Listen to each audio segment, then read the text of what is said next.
The Tongue-Cut Sparrow, Part 1. Japanese Folk Tale.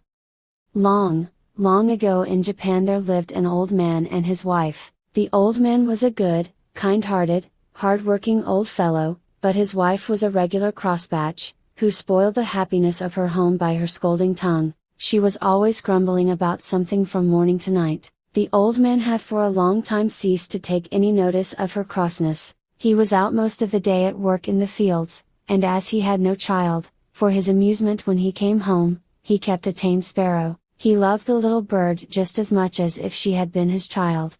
When he came back at night after his hard day's work in the open air, it was his only pleasure to pet the sparrow, to talk to her and to teach her little tricks, which she learned very quickly. The old man would open her cage and let her fly about the room, and they would play together. Then when supper time came, he always saved some tidbits from his meal with which to feed his little bird.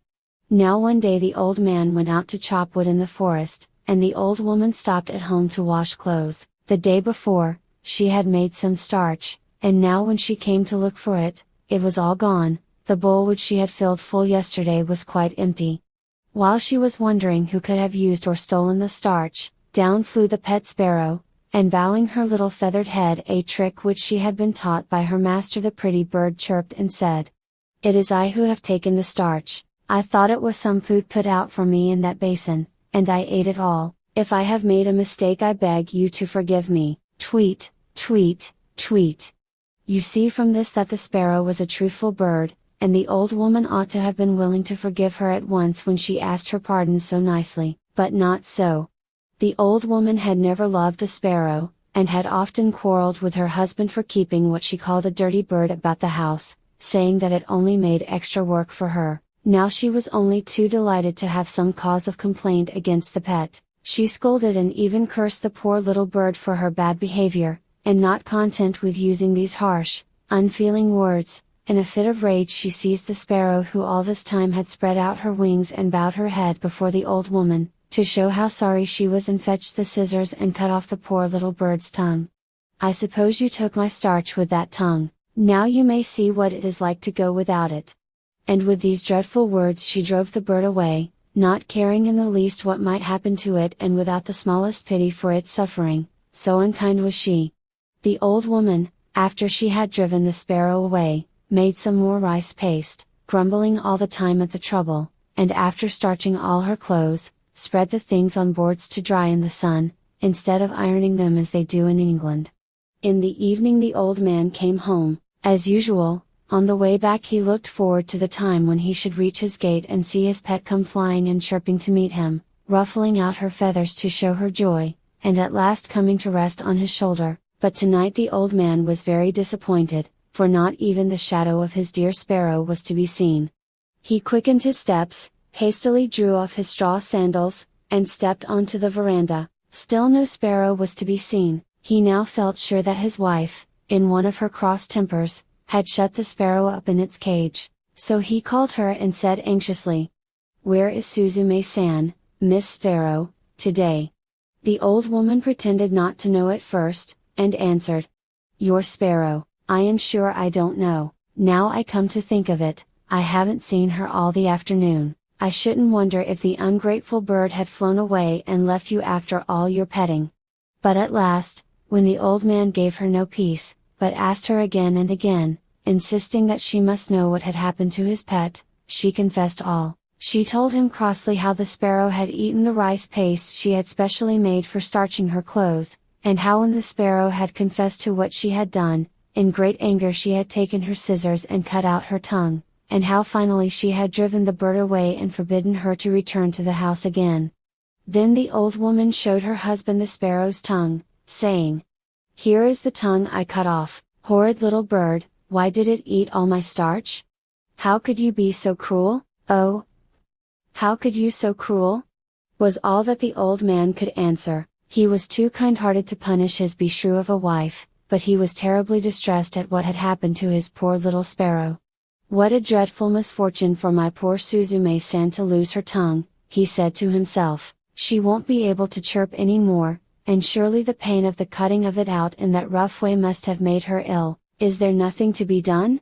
The old man shed many tears after his cross wife had gone to sleep. While he wiped away the tears with the sleeve of his cotton robe, a bright thought comforted him: he would go and look for the sparrow on the morrow. Having decided this, he was able to go to sleep at last.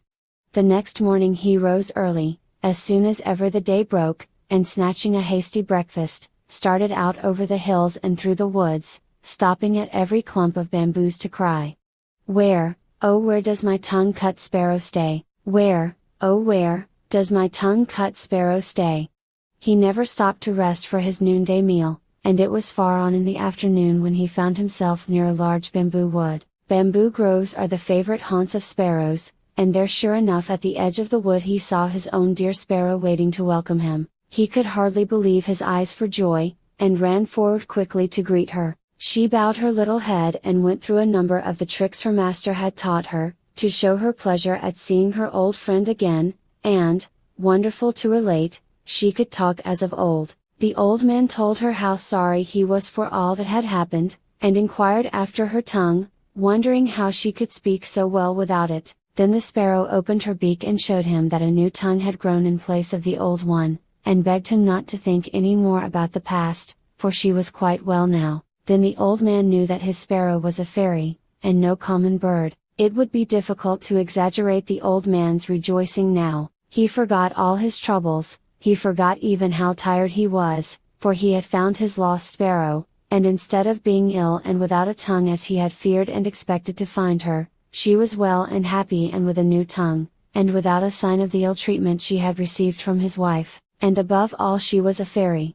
The sparrow asked him to follow her, and flying before him she led him to a beautiful house in the heart of the bamboo grove. The old man was utterly astonished when he entered the house to find what a beautiful place it was. It was built of the whitest wood, the soft cream-colored mats which took the place of carpets were the finest he had ever seen, and the cushions that the sparrow brought out for him to sit on were made of the finest silk and crepe. Beautiful vases and lacquer boxes adorned the tokonoma note, an alcove where precious objects are displayed, of every room. The sparrow led the old man to the place of honor, and then, taking her place at a humble distance, she thanked him with many polite bows for all the kindness he had shown her for many long years. Then the Lady Sparrow, as we will now call her, introduced all her family to the old man. This done, her daughters, robed in dainty crepe gowns, brought in on beautiful old-fashioned trays a feast of all kinds of delicious foods, till the old man began to think he must be dreaming. In the middle of the dinner some of the sparrow's daughters performed a wonderful dance, called the Suzume Odori or the Sparrow's Dance, to amuse the guest. Never had the old man enjoyed himself so much. The hours flew by too quickly in this lovely spot, with all these fairy sparrows to wait upon him and to feast him and to dance before him.